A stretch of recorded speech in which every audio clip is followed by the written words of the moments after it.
Astaghfirullah. Assalamualaikum warahmatullahi wabarakatuh.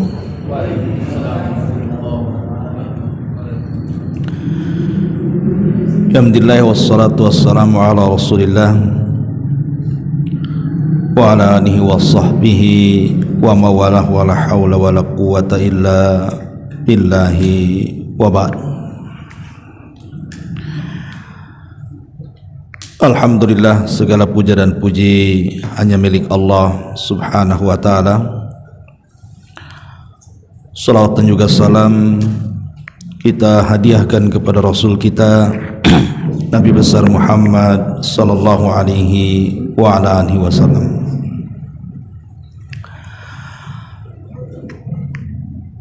Ma'asyiral muslimin wal muslimat rahimani wa rahimakumullah. Alhamdulillah, di malam hari ini kembali kita bisa duduk di Masjid Al-Fajri Jodoh Batam, dan tak lupa kita haturkan salawat serta salam kepada Rasul kita Nabi besar Muhammad sallallahu alaihi wa ala alihi wasallam. Pembahasan di malam hari ini kita akan membahas tentang 10 perkara yang sia-sia dan tidak akan membawa manfaat dalam kehidupan manusia,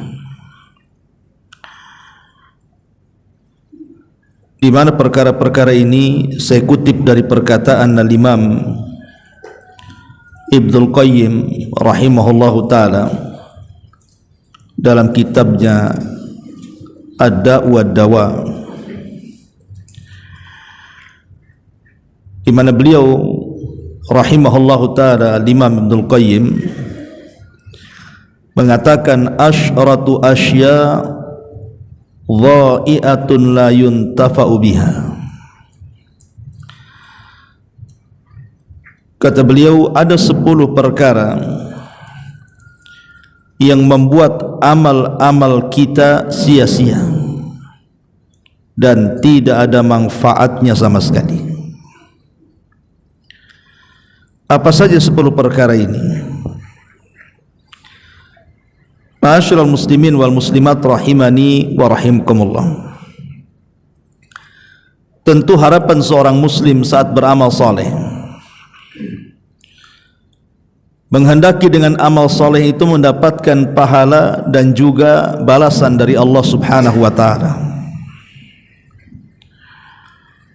Karena terkadang orang yang melakukan sebuah amal itu, mereka menghabiskan waktunya, menghabiskan tenaganya, menghabiskan jerih payahnya, bahkan sampai kepada harta dan biaya-biaya dalam pelaksanaan ibadahnya. Tentunya kalau seandainya semua jerih payah kita ini tidak bernilai apa-apa di hadapan Allah alias sia-sia, maka ini sangat merugi dalam kehidupan kita. Makanya perhatikan 10 perkara yang disebutkan oleh Imam Ibnul Qayyim rahimahullahu ta'ala di sini. Yang pertama kata beliau, ilmun la yu'malu bihi, ilmu yang tidak diamalkan. Kemudian yang kedua, wa amalun la ikhlasa fihi wa la iktida, amalan yang tidak ikhlas dan tidak ada keteladanan.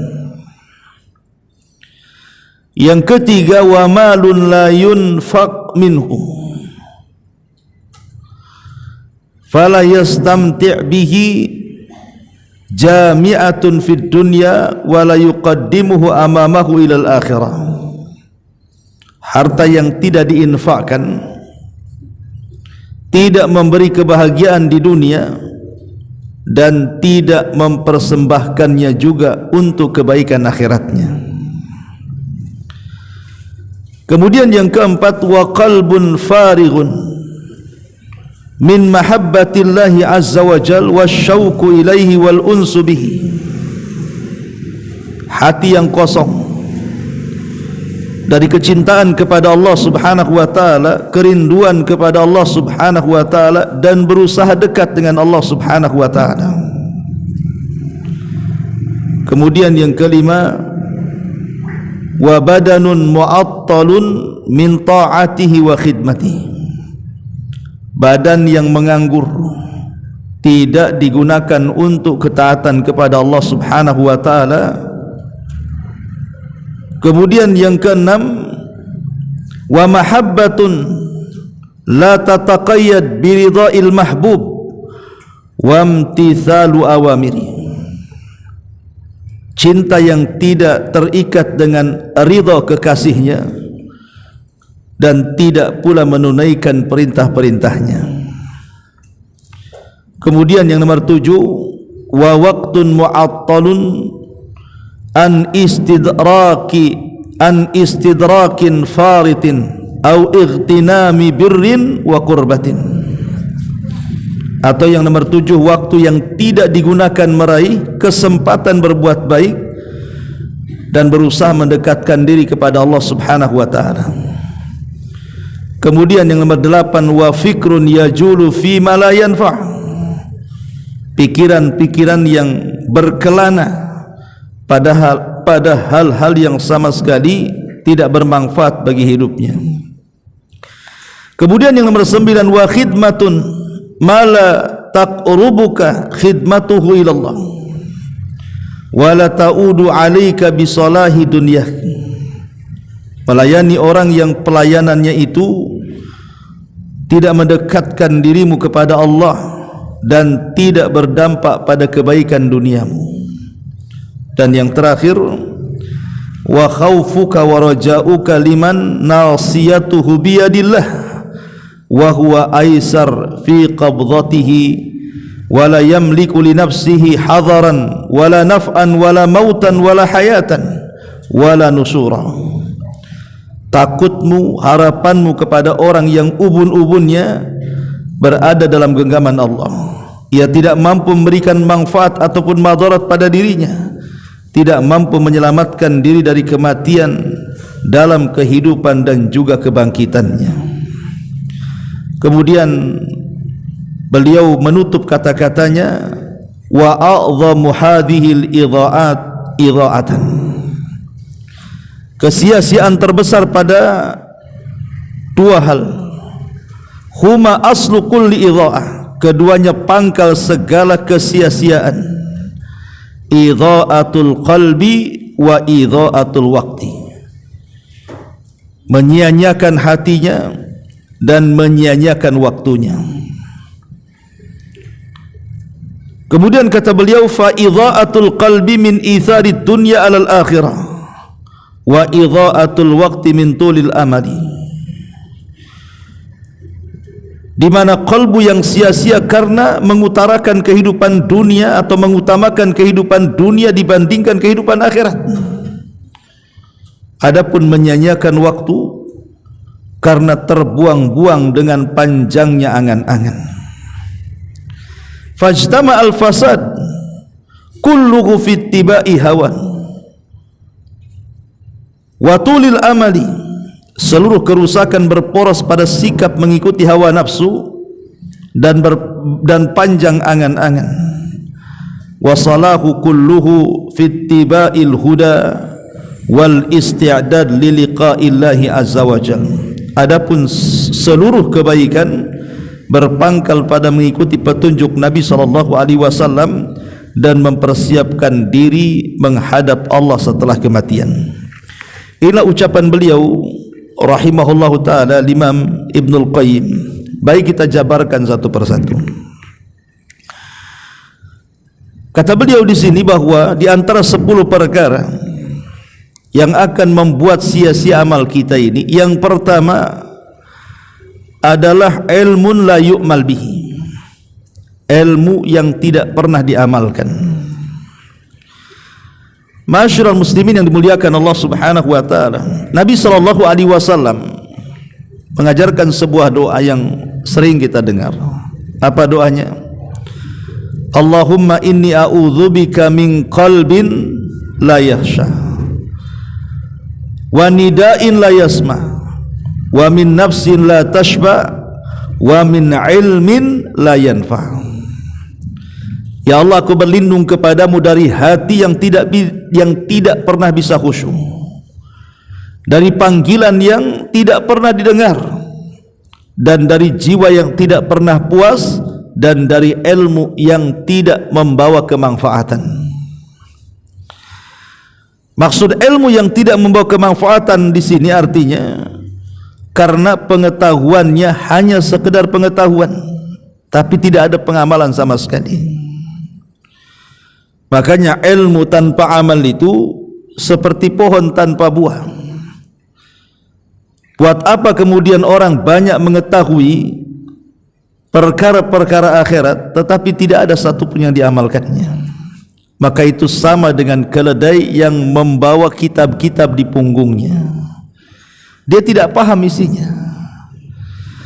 Dia tidak paham bahwa ilmu yang dipelajari itu harusnya diamalkan, gitu maksudnya. Dan itulah ciri khas orang-orang Yahudi. Allah Subhanahu wa ta'ala berikan kecerdasan, tapi mereka tidak pandai mengamalkan. Makanya Nabi SAW berusaha keras mengajarkan umatnya agar kita jangan sampai memiliki pengetahuan dan tidak bermanfaat untuk kehidupan. Karena percuma akhirnya kan, orang belajar ini kadang-kadang juga melelahkan, ikhwan. Orang-orang yang menuntut ilmu ini kadang-kadang melelahkan. Mereka harus meluangkan waktu di sela-sela waktu mereka harus hadir di majelis ilmu, tapi setelah mendapatkan ilmu tidak berusaha untuk diamalkan, maka sia-sialah akhirnya ilmu yang didapatinya itu.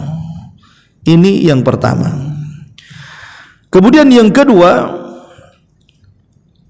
wa amalun la ikhlasa fihi wa laqtida, amal yang tidak dilandasi keikhlasan dan juga amal yang tidak dilandasi dengan mengikuti petunjuk Nabi sallallahu alaihi wasallam.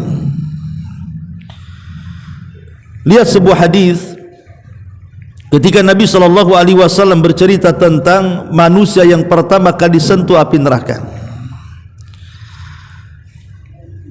Mereka orang-orang yang pertama kali disentuh api neraka itu bukan para penjahat, bukan para pembunuh, bukan orang-orang zalim, tidak. Mereka adalah orang-orang spesial yang zahirnya melakukan amal-amal besar, tapi amal-amal itu justru memasukkan mereka ke dalam neraka. Kenapa? Karena tidak ada keikhlasan di dalamnya. Kata Nabi SAW, inna awwalan nas yuqda yawmal qiyamati alaihi rajulun ustushhida. Sesungguhnya manusia pertama kali dihisab, dihadapkan di pengadilan Allah pada hari kiamat adalah seorang laki-laki yang mati syahid. Orang mati syahid ini enggak sembarang, ikhwan. Karena peperangan itu kan sesuatu yang manusia membenci untuk melakukannya. Allah mengatakan kutiba alaikumul qital wa huwa kurhul lakum, diwajibkan atas kalian berperang, padahal itu sesuatu yang kita benci. Karena tidak semua orang ingin mati masalahnya, dan tidak semua orang punya keberanian untuk mati. Dan itu kita bisa saksikan. Jangan lagi orang yang biasa perang, ya, kita yang tidak biasa perang mendengar mercon saja sudah ketakutan dong. Apalagi betul-betul kemudian dihadapkan dengan peperangan yang sesungguhnya, apalagi seperti di zaman dulu berhadap-hadapan pedang dengan pedang kan, nampak keberaniannya. Jadi ada orang yang mati ustushhida, dia mati syahid, fa'utiya bihi fa'arrafahu ni'amahu fa'arrafaha, maka dia dihadapkan di hadapan Allah, kemudian digambarkan di hadapan dia tentang amalan dia di dunia, dan dia menyaksikannya. Kemudian Allah Subhanahu wa taala berfirman, "Fama amilta fiha ya fulan?" Apa yang kau lakukan di situ wahai fulan? Qala, dia mengatakan, "Qataltu fika hatta ustushhidtu ya Rabb." Aku berperang karenamu sampai aku mati syahid karenamu juga. Maka Allah Subhanahu wa taala mengatakan, kadzabta ya fulan, engkau dusta wahai fulan, walakinnaka qatalta li an yuqala jari faqad qil. Kata Allah Subhanahu wa taala, engkau berperang itu bukan untuk dikatakan lillah, tetapi engkau berperang untuk manusia mengatakan kau seorang pahlawan, kau seorang mujahid, dan itu dikenal akhlakmu seperti itu. Akhirnya kemudian thumma umira bihi fasuhiba ala wajhihi thumma ulqiya finnar. Maka Allah pun kemudian mengatakan kepada para malaikat, seret orang ini, masukkan dia ke dalam neraka.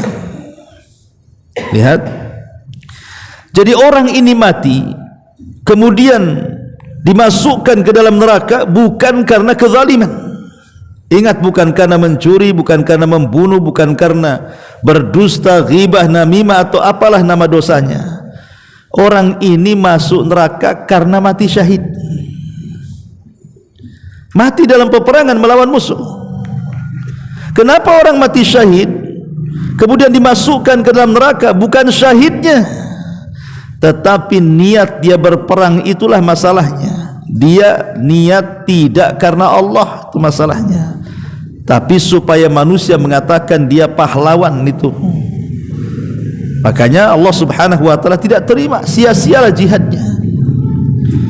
Kemudian setelah itu didatangkan lagi orang yang pakar Quran, kemudian digambarkan di dunia saat dia belajar Quran sampai kemudian hafal Quran sampai mengajarkan Al-Quran.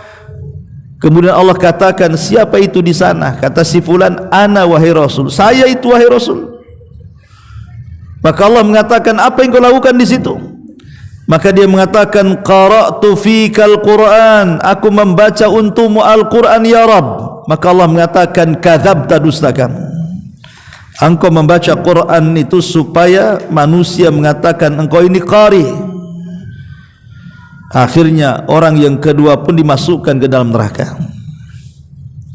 Kemudian yang ketiga, orang yang ahli sedekah, dikenal kedermawanannya.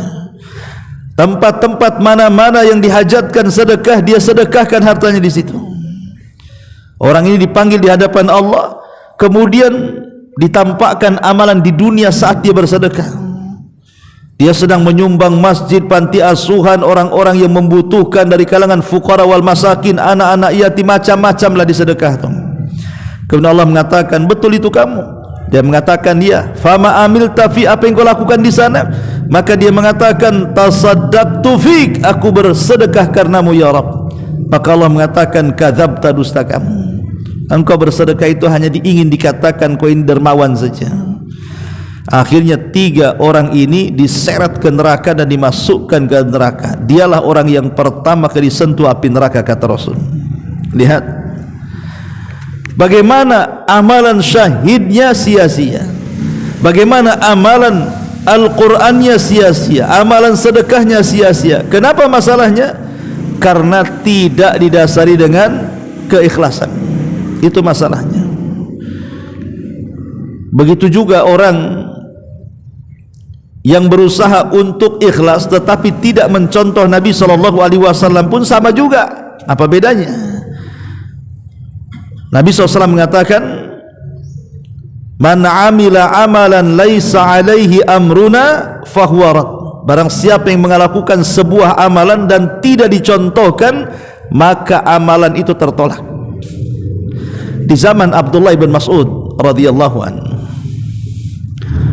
jadi datang seorang sahabat namanya Abu Musa al-Ash'ari radhiyallahu anhu ke rumah Abdullah ibn Mas'ud, memberitahu bahwa di Masjid Quba itu ada beberapa orang, bukan sahabat, beberapa orang, mereka bukan sahabat, mungkin di bawahnya sahabat, sedang melakukan halaqah-halaqah zikir tertentu di situ, dan Nabi SAW sudah meninggal. Jadi Abi Musa al-Ash'ari melaporkan kepada Abdullah bin Mas'ud supaya melihat orang-orang yang di Masjid Quba yang sedang melakukan halaqah-halaqah zikir itu. Akhirnya kemudian Abdullah bin Mas'ud pun mengikuti Abu Musa al-Ash'ari ke Masjid Quba. Rupanya betul di Masjid Quba ini banyak jemaah Ada yang halaqah di sini, halaqah di sana, halaqah di sini, kemudian zikir sekian kali, zikir sekian kali. Maka Abdullah bin Mas'ud langsung menegur mereka dan mengatakan, sebaiknya kalian menghitung dengan kerikil-kerikil yang di tangan kalian itu. Kesalahan-kesalahan kalian, ku jamin kebaikan kalian tidak akan hilang. Kemudian orang-orang ini mengeles dan mengatakan, ya Aba Abdillah, wahai Aba Abdillah, ma aradna illal khair, apa yang kami lakukan ini kami tidak menghendaki kecuali kebaikan loh. Artinya ikhlas mereka melakukannya. Tetapi Abdullah bin Mas'ud radhiyallahu anhu mengatakan, kam min muridin lil khairi lan yusiba. Berapa banyak orang yang menghendaki kebaikan rupanya tidak diganjar oleh Allah. Artinya mengharap kebaikan saja tidak cukup kalau amalannya tidak sesuai dengan sunnah Nabi sallallahu alaihi wasallam. Makanya di ujung hadis, di ujung riwayat ini Abdullah bin Mas'ud mengatakan, bagaimana kalian ini, Rasul saja baru meninggal, lihat pakaiannya belum usang, bejananya belum ada yang pecah. Apakah kalian lebih berpetunjuk dibandingkan petunjuk Nabi, ataukah kalian sedang membuka pintu kesesatan, katanya. Dari kisah ini menunjukkan bahwa ikhlas saja tidak cukup, tetapi harus ada ittiba, pencontohan kepada Nabi sallallahu alaihi wasallam. Makanya ulama sepakat ketika bicara tentang syarat qabulul amal, amal itu, syarat qabulul amal itu, amal diterima tidaknya itu karena dua perkara. Pertama harus ada keikhlasan, yang kedua harus ada ittiba, pencontohan kepada Nabi SAW, baru amalan itu diterima Allah Subhanahu wa ta'ala. Kalau tidak, tertolak, sia-sia akhirnya amalannya. Ini yang kedua. Kemudian yang ketiga, wa malun la yunfiqu minhu, harta yang tidak, atau la yunfaqu minhu, tidak diinfakkan. Fala yastamti' bihi jami'atun, fala yastamti' bihi jami'atun fid dunya wa la yuqaddimuhu amamahu ilal akhirah. Harta yang tidak pernah diinfakkan, di mana tidak memberikan kebahagiaan pada pemilik harta di dunia, bahkan tidak juga bermanfaat untuk akhiratnya. Jadi ada orang-orang itu, ikhwan, hartanya banyak, tetapi hanya disimpan di ATM saja, terkadang miliaran, triliunan, ya hanya di ATM itu saja. Lalu buat apa coba? Kadang-kadang ada orang bakhil itu sampai ke taraf bakhil bukan kepada orang loh ya, bakhil kepada dirinya sendiri. Dia sanggup memberi pakaian yang bagus, tapi pakaian yang ia pakai itu kumal. Dia sanggup memberi makanan yang enak, tapi yang ia makan itu ala kadarnya, bahkan tidak bergizi sama sekali. Lah kalau orang ini bakhil kepada dirinya, secara otomatis pasti dia bakhil kepada orang. Jadi ada orang-orang itu yang bakhilnya itu loh bukan sama orang lain saja, tapi bakhilnya sama dirinya sendiri. Ma'asyiral muslimin yang dimuliakan Allah Subhanahu wa ta'ala, sering saya katakan bahwa hakikat harta itu adalah at-tajmi' wa tafriq. Tajmi' wa tafriq, tajmi' itu artinya mengumpul-ngumpulkan banyak-banyak. Setelah terkumpul banyak, tafriq, ditinggal pula harta itu. Itulah hakikat harta. Kebanyakan seperti itu kan. Ada seseorang dari muda, dia berusaha keras untuk jadi kaya, jadilah dia pengusaha, kaya raya, tetapi banyaknya harta setelah dia tua, setelah banyak penyakit di badannya, mata pula mulai rabun, telinga sudah kurang dengar gitu ya, baru dia kaya ya. Terkadang baru menikmati kekayaan sebentar, rupanya dia seteruk pula, terbaringlah dia. Jangan lagi cerita umpamanya jalan-jalan kemana-mana, melihat taman depan rumahnya saja harus dikawal, harus dipapah tuh. Lalu apa nikmatnya harta yang selama ini dia cari dari muda coba? Karena hakikat harta itu seperti itu, dikumpul-kumpul-kumpul baru ditinggalkan. imma harta yang meninggalkan kita atau kita yang meninggalkan harta. Cuma dua itu saja. Boleh jadi harta yang meninggalkan kita atau kita yang meninggalkan harta.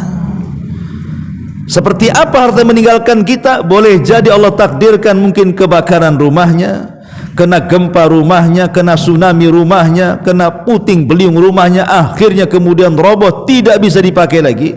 Itu namanya harta meninggalkan kita tuh. Atau rumahnya megah, kendaraannya mewah, tamannya indah, tapi kita pula yang mati. Berarti kita yang meninggalkan harta namanya tuh. Jadi kalau hakikat harta cuma dua, imma harta meninggalkan kita atau kita meninggalkan harta, makanya rugi kalau seandainya kemudian setelah dia kaya, kemudian dia meninggal dunia, kemudian menjadi milik ahli warisnya. Ahli warisnya mendapatkan dengan cara halal karena itu bentuk warisan, sementara yang punya harta sedang sibuk ditanya, kau dapat dari mana hartamu tuh? Kemana kau belanjakan? Coba bayangkan. Ahli warisnya mereka dapat halal, itu warisan orang tuanya.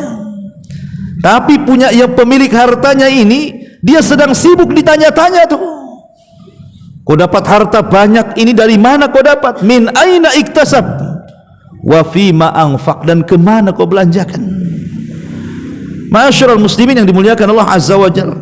Makanya akhirnya kemudian lelah letihnya dia itu sia-sia jadinya kan. Harusnya kata Nabi SAW, maluka ma akalta fa afnaita wa ma labista fa ablaita wa ma tasaddaqta fa abqaita. Hartamu yang kau pakai usang, yang kau makan habis, yang kau sedekahkan itulah yang kau bawa mati.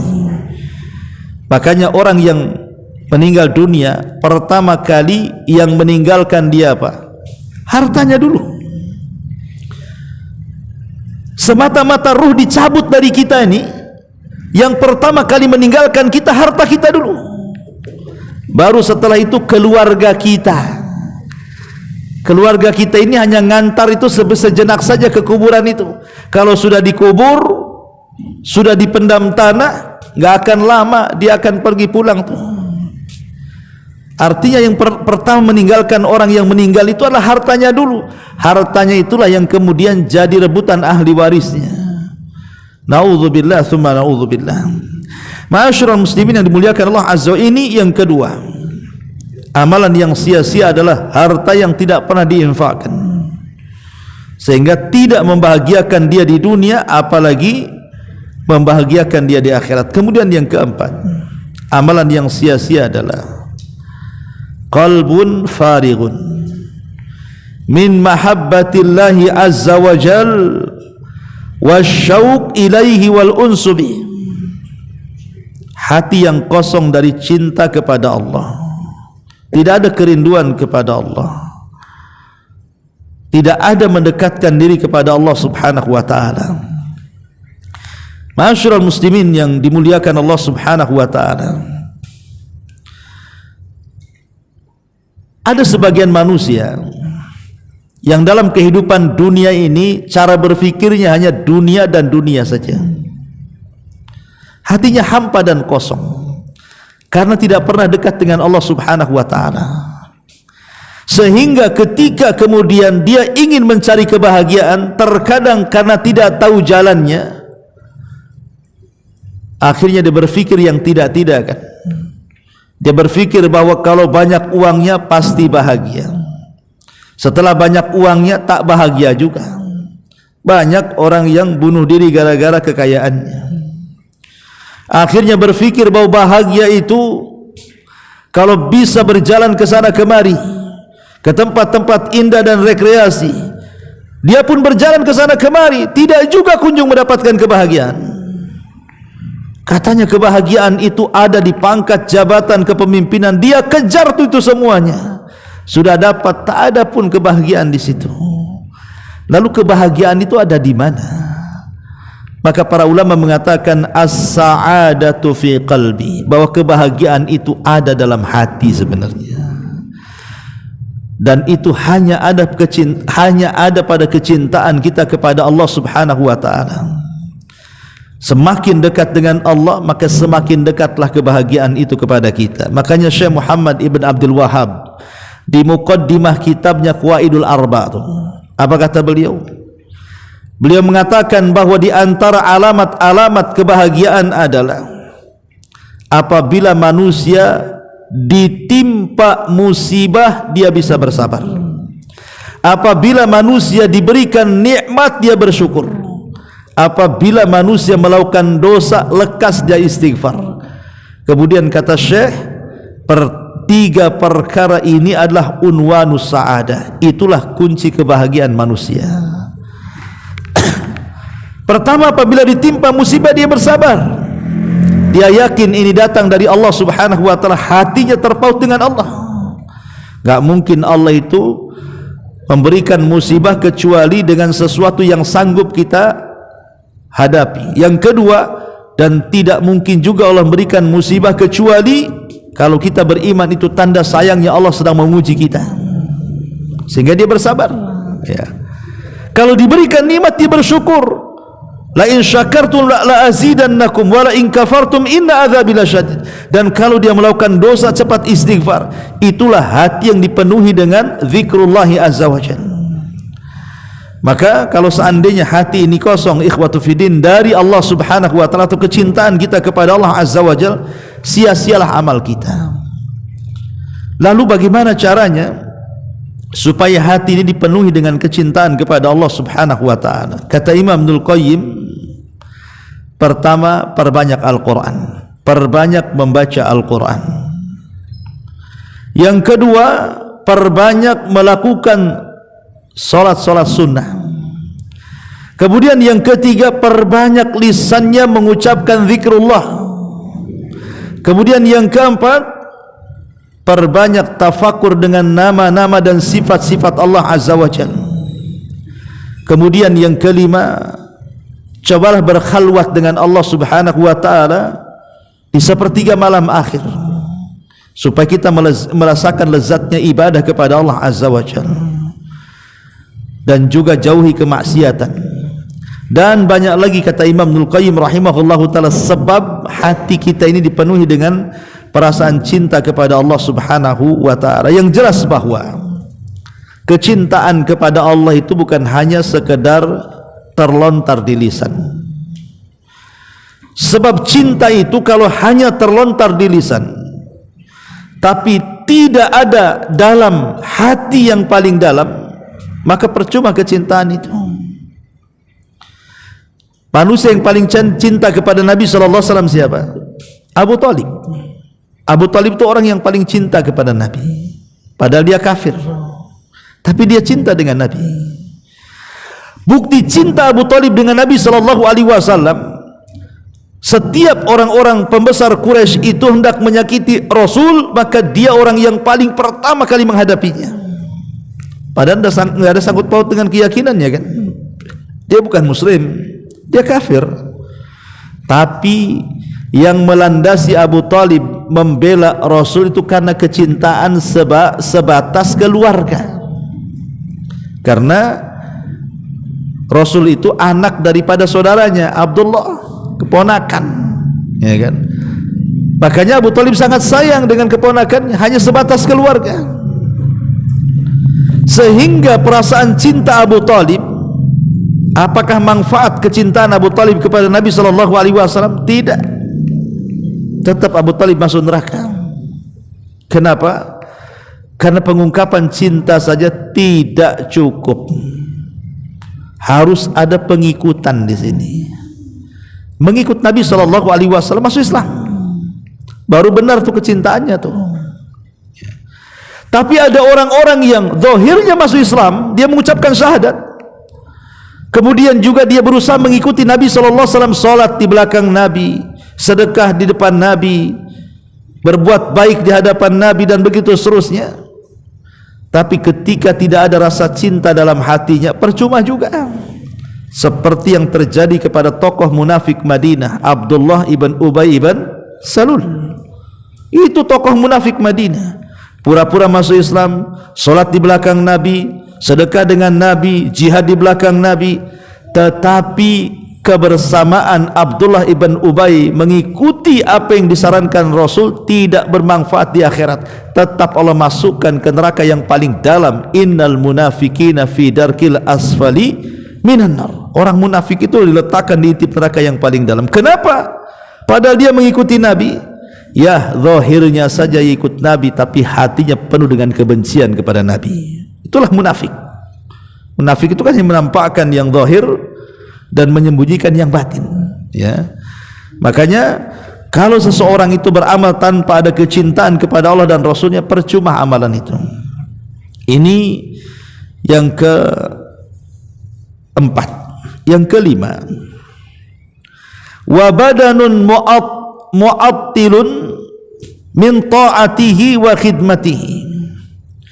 Anggota badan yang tidak dipakai untuk ketaatan dan penghambaan diri kepada Allah Subhanahu wa taala. Ma'asyiral muslimin yang dimuliakan Allah Subhanahu wa taala, ingat ikhwan bahwa semua anggota badan kita ini ada pertanggungjawaban tersendiri di hadapan Allah. Allah mengatakan, inna sam'a wal basara wal fuada kullu ulaika kana anhu mas'ula. Sesungguhnya pandangan kalian, pendengaran kalian, hati kalian, semua akan dipertanggungjawabkan di hadapan Allah Subhanahu wa taala. Jangan kira badan kita tidak akan dipertanggungjawabkan, karena ada orang yang membawa badannya itu ke tempat-tempat maksiat. Ada yang membawa pandangan, matanya memandang yang diharamkan, telinganya mendengar yang diharamkan, lisannya mengucapkan hal-hal yang diharamkan, cara berfikirnya juga berfikir hal-hal yang diharamkan, kakinya melangkah ke tempat yang diharamkan. Ini ada pertanggungjawaban tersendiri di hadapan Allah Subhanahu wa taala. Oleh karena itulah maka jangan sampai badan kita ini yang merupakan amanah dari Allah Subhanahu wa taala kemudian kita tidak mampu menjalankan amanah. Jangan salah bahwa dari ujung kepala sampai kaki lo badan bukan milik kita, milik Allah. Makanya dilarang menyakiti badan kita, kan itu bukan milik kita, milik Allah tuh. Badan ini hanya amanah dari Allah saja. Maka amanah ini peganglah sebaik-baiknya dengan cara apa? Gunakan badan ini di jalan Allah Subhanahu wa taala. Makanya kenapa Rasul ketika bicara tentang salat duha, apa kata Rasul? Setiap pagi ini 360 persendian di badan kita itu harus mengeluarkan sedekahnya. Dengan cara apa? Dengan cara tasbih, tahlil, takbir, tasbih, mengajak manusia kepada kebaikan, mencegah manusia dari kemungkaran dan macam-macam. Tapi kata Nabi SAW, mencukupkan dengan itu cukup dengan 2 rakaat duha, kata Rasul. Itu sudah mewakili sedekah 360 persendian setiap pagi. Ya, artinya bahwa anggota badan ini kan harus keluarkan sedekahnya juga. Dan cukup dengan duha itu sudah mewakili sedekah yang lainnya. Makanya badan ini juga akan dipertanggungjawabkan di hadapan Allah Subhanahu wa taala. Ini yang ke-5. Yang ke-6, ya, wa mahabbatun la tataqayyad bi ridha'il mahbub wa imtithalu awamiri. Kecintaan kepada Allah tetapi tidak terikat kecintaan kepada Allah tetapi tidak terikat dengan mengharapkan keridhaan Allah dan tidak melaksanakan perintahnya ataupun menjauhi larangannya. Makanya ada ayat yang mengatakan apa? Ada sebuah kaum, kata Hasan Al-Basri, mengaku mencintai Allah dan Rasulnya, maka turunlah satu ayat kemudian menguji kecintaan mereka. Apa ayatnya? Qul, katakan ya Muhammad, in kuntum tuhibbunallaha fattabi'uni yuhibbukumullah. Katakan kepada mereka, kalau mereka mengklaim mengakui cinta dengan Allah, ikuti aku, maka Allah akan mengampuni dosa, mencintai kalian dan mengampuni dosa-dosa kalian. Dari sini kita tahu bahwa antara mahabbatullah, kecintaan kita kepada Allah Subhanahu wa taala, dengan ittiba kepada Nabi sallallahu alaihi wasallam itu tidak bisa dipisahkan. Tidak bisa dipisahkan. Orang yang mengaku cinta kepada Allah Subhanahu wa taala, maka wajib dia harus ittiba dengan Nabi sallallahu alaihi wasallam. Bagaimana caranya dia mencintai Allah kalau tidak ittiba dengan Rasul? Makanya Allah mengatakan, katakan ya Muhammad kepada mereka, kalau mereka menganggap cinta kepada Allah, ikuti aku. Maksudnya ikuti sunnah-sunnahku. Sebab kalau seandainya tidak mengikuti sunnah Nabi, maka percumalah kecintaannya. Ini juga di antara perkara yang ke-6. Kemudian yang ke-7, wa waqtun mu'attilun atau mu'attalun an istidraki faritihi au igtinami birrin wa qurbatin. Waktu yang tidak digunakan untuk memperbaiki diri atau berbuat kebaikan dan ibadah. Kalau kita perhatikan ikhwan, di dalam Al-Quranul Karim kebanyakan Allah Subhanahu wa ta'ala bersumpah dengan apa? Dengan waktu. Wadduha, waktu duha, wal fajri, waktu fajar, wal asri, waktu asar, wal laili, waktu malam, wan nahari, waktu siang, wasyamsi wal qamar, matahari dan bulan itu juga menunjukkan waktu. Jadi hampir dalam Quran itu Allah Subhanahu wa ta'ala itu banyak bersumpah dengan waktu. Kenapa Allah Subhanahu wa ta'ala bersumpah dengan waktu? Karena waktu itu akan terus berjalan dengan manusia. Kita ini sedang berjalan dengan waktu. Lah waktu itu kita tidak lepas daripada waktu. Dan waktu ini akan ditanyakan di hadapan Allah Subhanahu wa ta'ala. Apa kata Nabi SAW? La tazulu qadama abdin hatta yus'al an arbah. Tidak mungkin bergeser kaki anak Adam meniti di titian siratal mustaqim sampai ditanya 4 perkara. Semua bicara waktu. Pertama, an umri, umur, kemana kau habiskan? Umur, waktu. Yang kedua, wa an syababihi fi ma'afnah, masa muda waktu, kemana kau lampiaskan? Kemudian yang ketiga, wa an ilmihi fi ma'amila fi, dengan ilmunya sudahkah diamalkan? Mencari ilmu butuh waktu, mengamalkannya pun butuh waktu. Kemudian hartanya, wa fi malihi min aina iktasabahu wa fi ma anfaqahu, tentang hartanya dari mana kau dapat, ke mana kau belanjakan. Mencari harta butuh waktu, membelanjakannya pun butuh waktu. Jadi semua terikat dengan waktu. Lah waktu ini akan ditanya di hadapan Allah Subhanahu wa ta'ala. Makanya kata para ulama, jauhi beberapa perkara, kalau tidak sia-sialah waktu kita. Pertama, ghaflatul qalbi an dzikrillah, jangan sampai lalai dari mengingat Allah. Ketika kita ini pulang dari sini pengajian, kan kita bisa bertasbih, bertakbir, bertahmid, daripada kemudian kita diam saja di atas motor, di atas kendaraan, sampai di rumah nggak dapat apa-apa, kan begitu. Tapi kalau sepanjang jalan ini kita ucapkan tasbih, takbir, tahmid, maka di jalan itulah kita dapat pahala. Yang kedua, al-instighalu bin nas, sibuk ngurus orang. Ada orang sibuk ngurus manusia, kan, dengan membicarakan manusia, memfitnah manusia, menyebarkan hoax manusia. Terkadang kita loh tidak ada kepentingan di situ, kok bela-bela orang itu. Terutama kalau sudah dekat-dekat kampanye tuh, hari-hari itu aja yang dibicarakan itu. Lah kalau dia kalah emang apa ruginya, kalau dia menang apa untungnya? Kadang-kadang tidak ada untung, tidak ada rugi sebenarnya, tapi kita habiskan untuk membicarakan orang. Coba habis waktunya di situ, kan.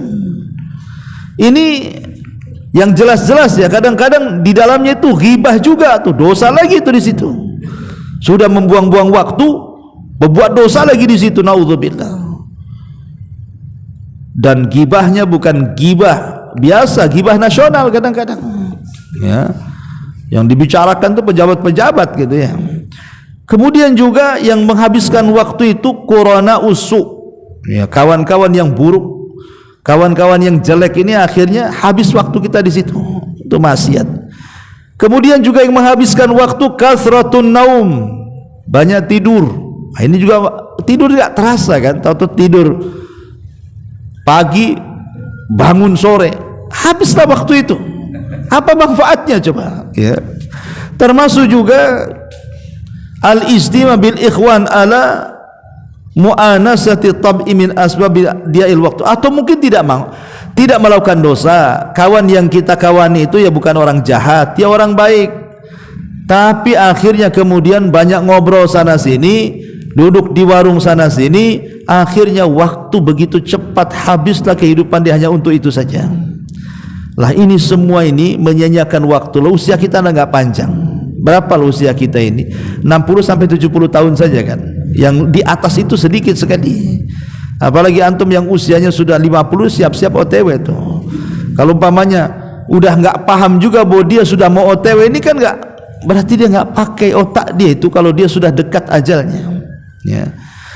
Maka ini juga ingat bahwa yang ketujuh juga bicara soal waktu yang tidak digunakan untuk memperbaiki diri atau berbuat kebaikan atau ibadah, maka sia-sialah hidupnya.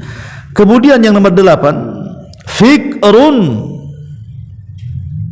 fikrun apa namanya, pemikiran yajulu fi ma la yanfa, pikiran yang sia-sia karena digunakan bukan untuk sesuatu yang bermanfaat. Kadang begini ikhwan, ini di masyarakat saja ya. Kalau kita punya anak pamannya, anak ini cerdas, di atas rata-rata kemampuannya. Terkadang orang tua berpikir itu langsung bicara urusan dunia. Wah, ini kalau disekolahkan anak saya bisa jadi dokter nih. Ini kalau disekolahkan anak saya bisa jadi pilot nih, bisa jadi insinyur nih, ini bisa jadi pejabat nih, ya. Karena lihat kecerdasan, ya. Dan sedikit sekali orang tua berpikir nih, ini anak saya kalau pesantren cerdas nih bisa jadi kiai nih. Sedikit yang ngomong gitu. Jadi orang berpikir itu masalah dunia dulu, ya. Itu kebanyakan di masyarakat tuh. Kalau dia melihat potensi anaknya cerdas, pasti bicaranya masalah dunia. Ini kalau disekolahkan jadi nih. Jadi apa? Kan itu. Coba berpikirnya gantilah. Berpikirnya ini anak cerdas, ini bagus juga dimasukkan ke pesantren yang mudah cepat hafal Quran, kan gitu. Ini enggak, ya. Sudah dunia dulu, akhirat itu belakangan tuh. Jadi ke pesantren ini kalau sudah nakal baru dimasukkan ke pesantren. Nah biasanya kalau sudah nakal, akhirnya semua orang berpikiran seperti itu. Si anu anaknya nakal masuk pesantren, si anu anaknya nakal masuk pesantren. Ketemulah si nakal dengan si nakal, buat geng di pesantrennya. Akhirnya ngerusak pesantren kan. Ya. Ini kayaknya agak idiot anak yang bungsu ini, masukkan ke pesantren aja lah. Ini kan coba yang bodoh-bodoh pula dimasukkan ke pesantren. Lah ini cara berpikir yang salah. Kata Imam Ibnul Qayyim rahimahullahu ta'ala, kasihan loh, anak ini punya potensi kecerdasan tapi diarahkan ke dunia, habis waktunya untuk situ jadi akhirnya kan, habis dia waktunya untuk sekolah, menghabiskan dunia sampai dia dewasa. Lalu manfaat kehidupan akhiratnya apa untuk orang tuanya dan untuk dia sendiri kan? Ya, makanya di sini harus paham bahwa di antara hal yang menyia-nyiakan amal itu adalah pikiran yang digunakan pada sesuatu tidak ada manfaatnya. Ma'asyiral muslimin wal muslimat rahimani wa rahimakumullah. Kemudian yang nomor 9 di sini, khidmatu man la yaqrabuka khidmatuhu ila Allah wa la ta'udu 'alaika bi salahi dunyah. Melayani seseorang tetapi pelayananmu terhadapnya tidak mendekatkan dirimu kepada Allah Subhanahu wa ta'ala. Begini maksudnya. Dalam dunia pekerjaan, kebanyakan orang bekerja itu kan melayani orang. Coba lihat orang-orang yang kerja di PT itu, berapa ribu kan, sedang melayani siapa? Sedang melayani yang pemilik perusahaan, ownernya. Buruh bahasa kitanya kan, ya. Artinya bahwa Ada orang-orang itu yang selama hidup di dunia menjadi buruh, bekerja kepada orang, tetapi pekerjaannya itu sama sekali tidak bernilai ibadah dan tidak mendekatkan diri kepada Allah. Sudah susah dengan gaji yang kecil di dunia, di akhirat pula belum tentu dapat pahala. Maka dari sini seorang muslim haruslah menjadikan setiap pekerjaan apapun bernilai ibadah. Bagaimana caranya? Pertama, niatkan keluar rumah itu memang untuk beribadah. Innamal a'malu binniyat. Amal itu tentukan niatnya. Yang kedua, ketika bekerja, bekerjalah dengan cara yang baik. Jangan korupsi waktu. Kalau sudah ditentukan jam sekian masuk, jam sekian istirahat, jam sekian pulang, ikuti aturan. Itu namanya amanah dengan waktu. Kadang-kadang kita ini kerjaan, kadang-kadang korupsi waktu, giliran gajian kurang sedikit protesnya, naudzubillah. Ini kurang 100 ini. Lah kau 1 jam tidur nggak ada tuh yang dikomplain. Jadi kadang-kadang itu kita pandai menuntut tapi tidak bisa memberikan hak. Maka ini bukan benar ibadah. Kemudian yang ketiga, jangan tinggalkan kewajiban. Datang waktu zuhur sholat, datang asar sholat, datang maghrib sholat. Kadang orang saking sibuknya bekerja malah lupa zuhur, asar, maghrib, isya, subuh dengan berbagai macam alasan. Lalu untuk apa anda bekerja kalau begitu? Kalau meninggalkan sholat untuk apa kerjanya? Walaupun 1 gepok uang anda kalau enggak sholat itu percuma, enggak ada nilainya sama sekali. Kemudian juga ingat bahwa anda sedang mencari rezeki untuk keluarga, maka carilah yang halal, jangan cari yang haram. Kalau di situ ada yang haram, pergi. Negeri Allah itu luas, cari yang betul-betul halal. Makanya Nabi SAW satu hari ada seseorang yang lewat di hadapannya. Orangnya badannya sterek, rajin, semangat. Jadi sahabat yang di samping Rasul mengatakan, Rasul, kalau seandainya orang seperti ini digunakan untuk berperang, tentu akan lebih baik lagi. Tapi kalau digunakan hanya untuk bekerja saja, kayaknya sia-sia dia hidupnya. Karena melihat badannya, semangatnya, layaknya jadi prajurit lebih bagus gitu. Ngapain bekerja sia-sia aja? Kata Nabi SAW, jangan bicara seperti itu.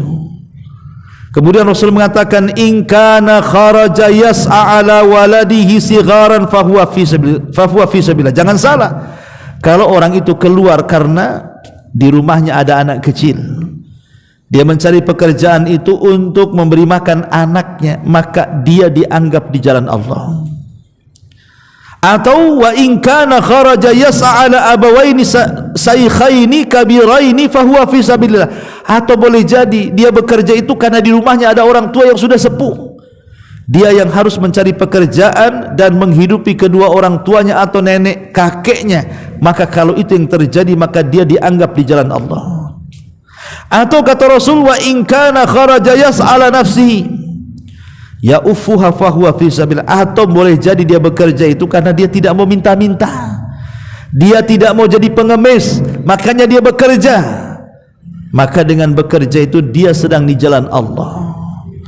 Artinya kalau kita pandai mengolah, ikhwatu fillah muliakan Allah azza wajal, pekerjaan yang asalnya mubah itu bisa bernilai ibadah sebenarnya. Kalau tidak ya sia-sia kerjanya, yang enggak dapat apa-apa jadinya kan. Maka pandai-pandailah mengolah pekerjaan yang tadinya mubah menjadi sebuah ibadah. Kemudian yang terakhir, kata Imam Ibnul Qayyim rahimahullahu ta'ala, beliau mengatakan, khaufuka wa raja'uka liman nasiyatuhu biyadillah wa huwa asbaru fi qabdatihi wa la yamliku li nafsihi hadaran wala naf'an wala mautan wala hayatan wala nusyura.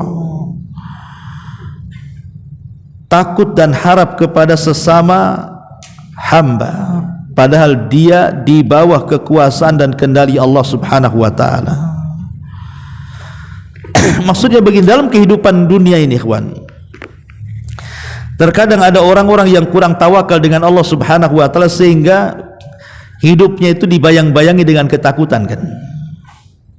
Takut besok makan apa, takut besok kerja apa, takut besok anaknya jadi apa, macam mana hidup saya setelah ini, macam mana keluarga saya setelah itu. Ada orang yang dibayang-bayangi dengan ketakutan. Baru muncul nama kita saja di PT, di list ada nama kita, orang-orang yang di PHK, itu setengah mati kita merenung tuh, gak bisa tidur. Kenapa nama saya ada di situ katanya? Ya, udah kayak kiamat tuh. Jadi ada orang itu yang dibayang-bayangi ketakutan dengan selain Allah Azza. Ini kan urusan dunia, ikhwan. Kenapa mesti takut dengan dunia? Ikhwan, Allah itu ketika membagi-bagikan rizkinya kepada hamba-hambanya, maka rizki kita sudah ditetapkan di Lauhil Mahfuz dan tidak mungkin berubah. Ya. Kemudian yang kedua, rizki itu di tangan Allah, bukan di tangan PT, ya, bukan di tangan bos, bukan di tangan pemilik perusahaan. Rizki itu di tangan Allah, dan Allah mampu memberikan rizkinya sesuai dengan kehendaknya. Manusia bisa menahan, tapi Allah tidak. Ya. Yang ketiga, bahwa manusia itu mati tidak mungkin dimatikan kecuali disempurnakan rizkinya. Mustahil orang itu mati kalau rizkinya nggak sempurna. Disempurnakan dulu rizkinya, baru mati dia sesuai dengan catatannya. Kemudian juga yang keempat, Allah itu ketika membagi-bagi rizkinya, maka tidak mungkin salah alamat. Tidak mungkin malaikat yang hantar rizki ke kita tiba-tiba mampir di rumah tetangga. Mustahil. Ya, nggak mungkin malaikat itu salah sasaran. Ya, karena alamat kita palsu umpamanya kan. Dah, malaikat itu tidak mungkin salah sasaran. Ya. Yang jelas bahwa ketika kita bicara soal rizki itu, kita harus yakin bahwa di tangan Allah lah rizki kita. Dan kita harus yakin bahwa Allah tidak mungkin memberikan rizkinya, ataupun tidak mungkin mampu dicegah ketika Allah memberikan rizkinya. Karena rizki Allah itu kan, ikhwan, sering saya katakan, ada yang sifatnya dicari, ada yang sifatnya datang sendiri. Itu masalahnya. Contoh umpamanya perdebatan Imam Syafi'i dengan Abu Hanifah. Kata Imam Syafi'i, ya imam itu kan Imam Syafi'i dan Imam Malik. Abu Hanifah nggak ketemu. Jadi Imam Syafi'i dan Imam Malik kan guru sama murid tuh. Imam Malik gurunya, Imam Syafi'i muridnya. Kata Imam Syafi'i, ya imam, rizki itu harus ada usaha, dicari. Kata Imam Malik, kata siapa? Rizki itu datang sendiri. Berdebatlah ini guru sama muridnya. Kesal Imam Syafi'i, akhirnya pergi dia. Di tengah jalan dia ketemu ada orang yang sedang membawa barang di punggung. Kata Imam Syafi'i, bisa saya bantu? Oh silahkan. Akhirnya dibantu. Setelah dibantu dapat upah dia. Kata Imam Syafi'i, itu kan apa kataku, kalau aku tidak berusaha tak dapatlah upah ini. Saya akan kasih tahu Imam Malik, katanya. Berangkat kepada Imam Malik dan mengatakan, ya imam, baru saja saya mendapatkan upah nih. Ya. Itu karena jerih payah saya menolong orang. Ya. Tapi karena engkau guruku, upah ini saya bagi dua. Ambillah, katanya. Kata Imam Malik, sudah kukatakan bahwa rizki itu tak perlu kerja. Buktinya saya dapat nih. Apa emang saya kerja apa, katanya. Ya kan? Dari sini menunjukkan bahwa ada rizki yang dicari, ada rizki yang datang sendiri. Lihat waktu musim corona kemarin, coba. Kok gemuk-gemuk orang itu, tapi di Facebook ngeluh kerja. Ya kan? Nah, dari situ menunjukkan bahwa tidak mungkin Allah membiarkan hambanya tanpa diberikan rizki. Karena Allah yang mengatakan, wa min dabatin fil ar illa 'ala rizquha. Tidak ada satupun binatang yang melata yang berjalan di permukaan bumi ini kecuali rizkinya sudah ada loh. Makanya ketika orang-orang jahiliyah mereka membunuh anak-anak mereka itu karena takut miskin sebagiannya, Allah turunkan ayat, nahnu narzukukum wa iyyahum, kami loh yang kasih rezeki kalian, anak-anak kalian. Kenapa kalian sibuk membunuh anak-anak kalian? Ya. Jadi dari sini ikhwatul fillah menyatakan Allah Azza wa Jalla yang ke-10 ini, kalau seandainya kemudian kita selalu takut dan takut kepada selain Allah Azza wa Jalla, maka hidup kita akan sia-sia. Kenapa Nabi sampai mengatakan Allahumma inni a'udzubika minal hammi wal hazan, ya Allah aku berlindung dari kamu dari kebingungan dan kesedihan. Karena bingung ini bicara soal masa depan, sedih ini bicara soal hari yang sudah berlalu. Terpikir dengan istri yang meninggal, kan itu sedih namanya. Terpikir motornya dicuri orang, sedih, berarti berlalu tuh waktunya. Tapi kalau bingung itu yang akan datang. Tapi dua-duanya Rasulullah SAW mengajarkan agar kita berlindung, karena dua perkara inilah yang akan menyia-nyiakan hidup kita. Kalau kita bingung terus, sedih terus, habislah waktu kita di situ. Makanya berlindunglah dari dua perkara ini. Inilah diantara 10 sebab yang disebutkan oleh Al-Imam Ibnul Qayyim rahimahullahu ta'ala tentang amalan yang sia-sia. Subhanaka wa bihamdika asyhadu an la ilaha illa anta astaghfiruka wa atubu ilaik. Allahu ta'ala alam. Assalamualaikum warahmatullahi wabarakatuh.